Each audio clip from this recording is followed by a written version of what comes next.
accountable, but we can't hold folks accountable for things that they're just not educated about. Being the daughter of schizophrenia, I've seen our city wrestle with providing care to members such as my family in the community. My mom, and her brother were all afflicted with mental health. And during the days when we had to understand it, there was no fancy term for schizophrenia being thrown around. It was just crazy. It was just a lady walking around with the voices. Yes, we need to change in the nation, but most importantly, we need to change in the city. We need to educate our city and our legislators for what the reality of what mental health is. And to do so, we need to talk about mental wellness. There are levels to understanding mental health and mental wellness. The reality is that mental wellness is the act of preventative care, the act of being made aware of what you can do so that you don't end up in a mental illness circumstance. My mom has spent several years navigating St. Elizabeth. She's navigated the Community Connections, the House of Roofs, all of the agencies that the city has brought forward to help her to do what they thought stay stable, and she was anything but stable. We've got to be more vigilant as a community to be able to step beyond the shame and the labeling, because what's happening is that our youth are following in our footsteps. And if we can't repair or restore or break the cycle of despair for so many, then they follow right in the same footsteps. So it's so dangerous to have leadership that's disconnected. And rather than be a part of calling for the change, I wanted to come out and be a part of the solution and to be able to speak on things that's not always comfortable to speak about. We started with MI Mother's Keeper because no one wants to talk about mental health, but we're always curious and we're always asking questions. So I want you to ask me why MI and not MY Mother's Keeper, because in our community, MI stands for mental illness, and we need to change that. It stands for mental intelligence, because you've got to have some form of intelligence to understand you need help, to understand the danger of not speaking out, and to understand that my plight may not necessarily be your plight, but it all is necessary. Mental health matters, and it's time that we start talking about it on a daily basis. Too many of us have family members and ourselves that are challenged. You come out of a relationship the wrong way, and you may need some help, some support in being able to stabilize. And so our organization is out here to help improve the quality of living. We're out here to challenge yesterday's definition and the stigma that surrounds people getting help. My mother is much more than her diagnosis. She's a beautiful individual, a beautiful human being. But to our city, she's just been someone in the mental health system that needs care. And the way that she's treated, the fact that she's had to continue to trade her dignity for services that she deserves and has earned is not okay. And this same system and this same pattern of leadership is what our youth are facing. And so we came out to raise the awareness because the silence is deadening.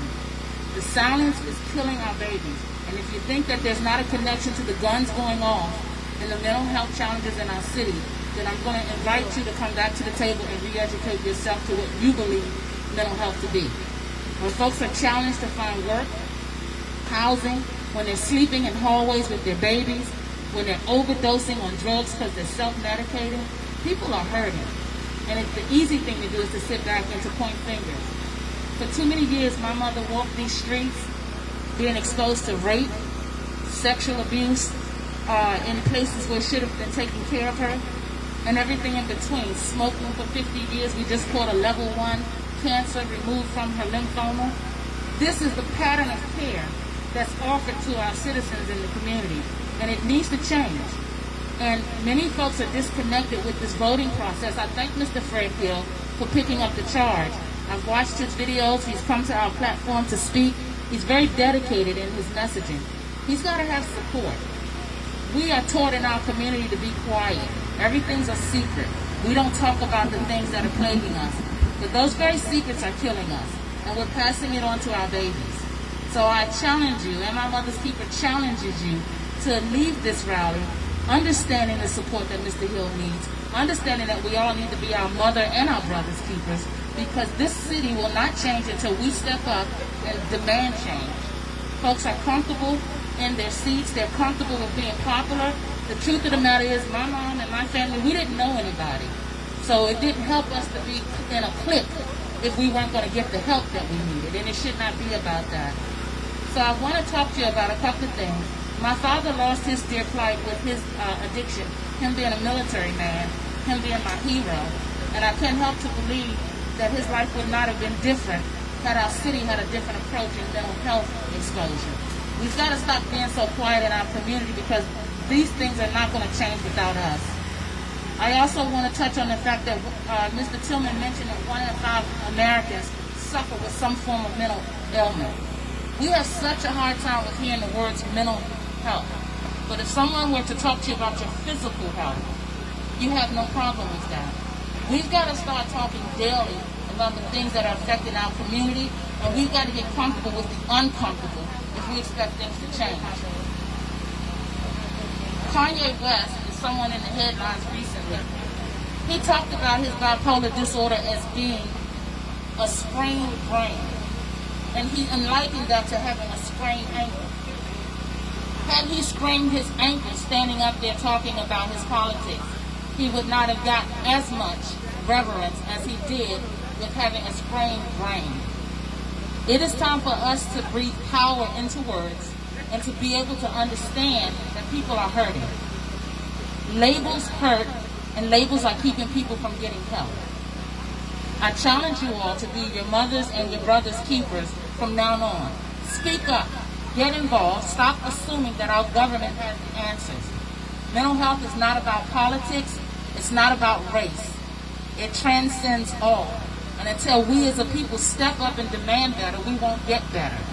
And what we must do for our children, what we did not manage to do for ourselves. August Alsina is another person in the headlines. He said, you can't heal what you don't reveal. It is important for us as we adopt our new norm to understand that our mental health understandings, exposures, and practices need to be a part of that. We need to get to know the individuals because they are much more than their diagnosis. And many of them, if they're unstable, it's because they're not getting the medicine or not getting the care they need. And that is the challenge we as an agency face with recognizing it for our city. Like you, I showed up to be dedicated and committed to the cause. I took a trip downtown to visit with the existing council member to talk to him 2 years ago to find out what does his task force on mental health look like. How can we be a part every time the yellow tape goes up to help you guys get help to these families that need it? And for 45 minutes or better, he looked at his telephone, uninterested in the conversation that I was bringing. You can't have that kind of leadership. That's dangerous. This is not personal to the folks that are holding the office. It's personal to the people that are not receiving the care. Bad leadership affects a community, and that's why these guns will keep going off. It's not popular to be sick. It's not popular to be hurting. And when hurt people, citizens around the community must stand up. Mr. Fred Hill, I thank you for hosting this forum. If you leave here with no other understanding, please know that our folks are more than just their diagnosis.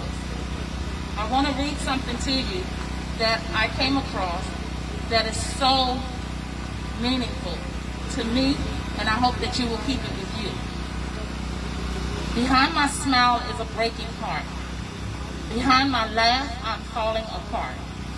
Behind my eyes are tears at night. Behind my body is a soul trying to fight. Guys, the struggle is real. Please help members in the community to get the help that they need. And if you yourself are someone who needs help, please reach out. There is a Department of Behavioral Health in this city. There is a 911 on your phone. The police officers are trained to be able to identify it. We have core service agencies. But more importantly, you now know me and my mother's keeper. We are mental health advocates. It's not popular in this city to be against the government structure. And if my children and our families were getting the help that they needed, I would be the first one on the front lines alongside them. We went down to talk, to get the help, to be a part of the solution. It is important that we in the Black community stand up now more than ever. We have a national conversation that is going on around this very matter. There is no reason for us not to get folks out to the polls to vote. Please, if you will help and join us to be advocates, there's much work to be done. Please reach out. We take volunteers daily. Mr. Fred Hill, I can't thank you enough because we need new leadership. across the nation, and definitely in this city, and most importantly in this ward, because these guns must stop going off. I'm going to stand up because I want you to understand that we don't just talk about it, we be about it. Every night under fire and fear, our children are going to sleep without the resources they need. They're afraid, they're disconnected, they're scared, they need help. We need new leadership because enough is enough. Miss B.B. Campbell is who we came together for, and in her honor, she was a wonderful national treasure. She was someone who advocated just as we do, and she wanted to be the Harriet Tubman of mental health. She wanted to deliver our people to proper care, and still today, that is an issue. Guys, I don't need you to understand why I vote for him.